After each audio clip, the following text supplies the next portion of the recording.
ভারতে তাপপ্রবাহের তাণ্ডব চলছে। দেশজুড়ে ইতিমধ্যে গরমের দাপটে মৃত্যু হয়েছে ৮৭ জনের। শুধু তাই নয়, গত ৩৬ ঘণ্টায় মৃত্যু হয়েছে ৪৫ জনের। ভারতীয় গণমাধ্যম আনন্দবাজার পত্রিকায় শনিবার এক প্রতিবেদনে এই তথ্য জানিয়েছে।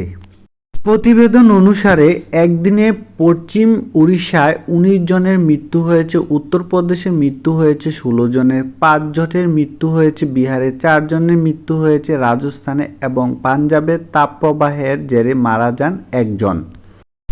এছাড়া বেশ কয়েকটি গণমাধ্যমের বরাত দিয়ে গণমাধ্যমটি জানিয়েছে, গত বৃহস্পতিবার ও শুক্রবার উড়িষ্যায় ১৯ জনের মৃত্যু হওয়ায় ৪৮ জনে ওই রাজ্যে মৃত্যুর সংখ্যা বেড়ে দাঁড়িয়েছে ২৯ জনে। মৃত্যুর দিক থেকে এখন পর্যন্ত শীর্ষে উড়িষ্যা। উড়িষ্যার যে ২৯ জনের মৃত্যু হয়েছে তাদের মধ্যে ১২ জনের সুন্দরগড় জেলায়, ঝারসুগুড়া জেলায় মৃত্যু হয়েছে ৯ জনের।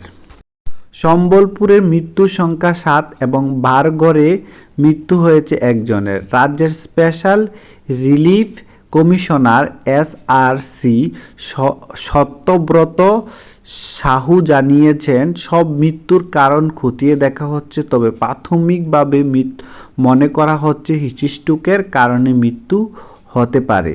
অন্যদিকে উত্তরপ্রদেশে শুক্রবার ১৬ জনের মৃত্যু হয়েছে, তাদের মধ্যে ১১ জনই ভোটকর্মী।